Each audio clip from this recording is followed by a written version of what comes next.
आत्म संयम योग का वर्णन है। युंजन एवं सदात्मानम योगी नियत मानसा शांतिम निर्वाण परमाम मत संसाम अधिगच्छति। भगवान कहते हैं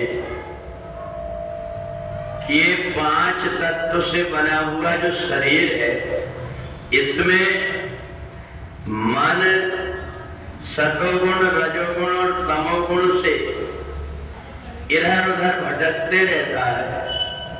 तो इसलिए जब तक हम मन की तरफ ध्यान नहीं देंगे, हमारा जितना भी काम होगा बिना मन का वो बेकार जाता है।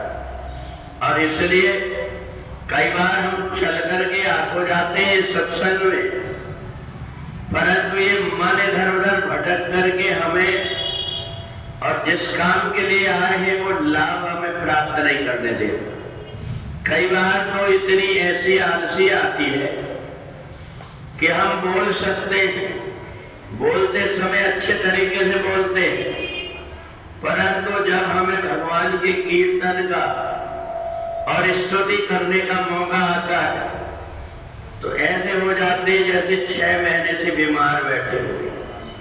ये सारी बातें इसलिए होती है कि हमें ये मन तमोगुण से बांध लेता है। हम आ जाते हैं, परंतु इसके बाद में भी ये मन हमें अपना काम नहीं करने देता। या तो व्यक्ति कहीं उद्दंडता में आ गया तो फिर जहां स्वर से ठिकाने से बोलना चाहिए, वहां जैसे जानवर रमाते, जोर जोर से चिल्लाते, ऐसा बोल करके वहां का वातावरण बिगाड़ देते हैं। या तो फिर मन के तमोगुण में बंध जाने के कारण हम बोल सकते हैं, परंतु बोलने की आवाज नहीं निकल पाती। तो इसलिए हमें थोड़े देर में अनिच्छा होने लगती, जहां सभी व्यक्ति उत्साह और उमंग से भरे रह करके कि हमें केवल 10-15 मिनट ही दो, अपने मन को संभालने के लिए हम जो कुछ काम कर रहे हैं तो बड़ी सावधानी से होकर कर लें, ऐसा न सोच करके और हम तमोगुण से ढके हुए जैसे कोई व्यक्ति हमें जबरदस्ती लगाया हुआ है।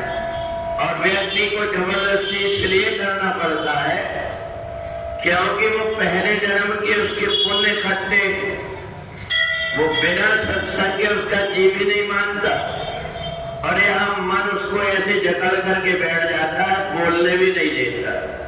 तो इस प्रकार से भगवान ने कहा युंजन एवं सदात्मानम, योगी पुरुष को सतत अपने मन की तरफ ध्यान दे करके, कहीं ऐसा तो नहीं हम जो कुछ कर रहे हैं, अच्छा खासा हम दूध रखे हुए हैं, उसमें कहीं डाल आकर के कोई एक मुट्ठी कचरा तो नहीं डाल दे रहा है। ऐसा ही काम ये मन भी करता है।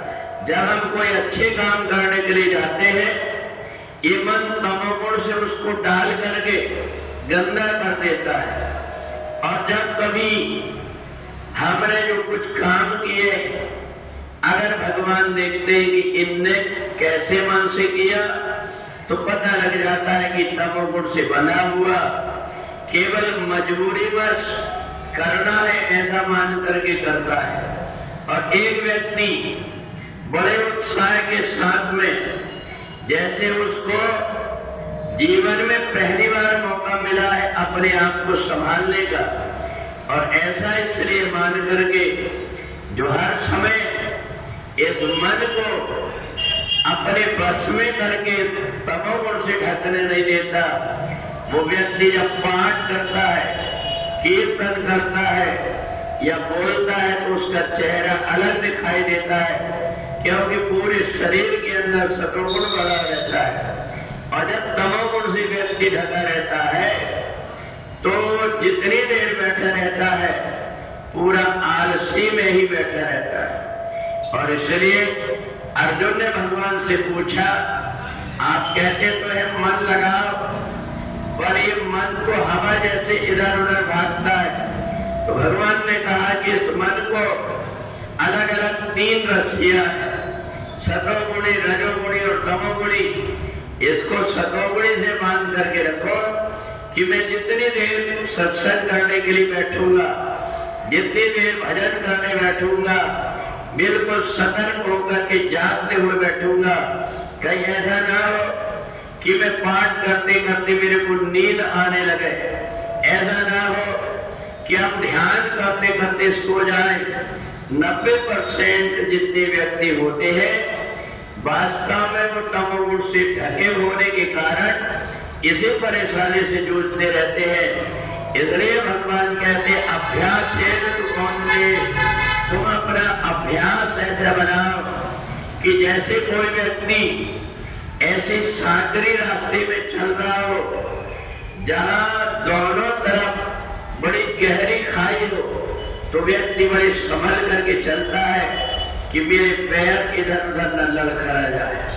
ऐसी स्थिति में मन को लेकर के जो सत्संग में बैठता है, भगवान के भजन में बैठता है, तो सतोगुण की रस्सी से बंधा हुआ जीवात्मा सतर्क होकर के चलता है।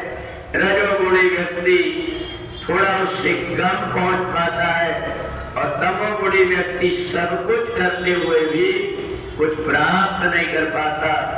इसलिए जब कभी भी हम कोई अच्छा काम करने बैठे तो सतोगुणी शरीर में हमारा बना करके और मन को बांध करके अगर हम बैठते हैं तो एक घड़ी आधी से भी हम जितना कम से कम भी करें तो उतने में ही हमें बहुत सारा लाभ प्राप्त हो जाता है। बोलिए सच्चिदानंद भगवान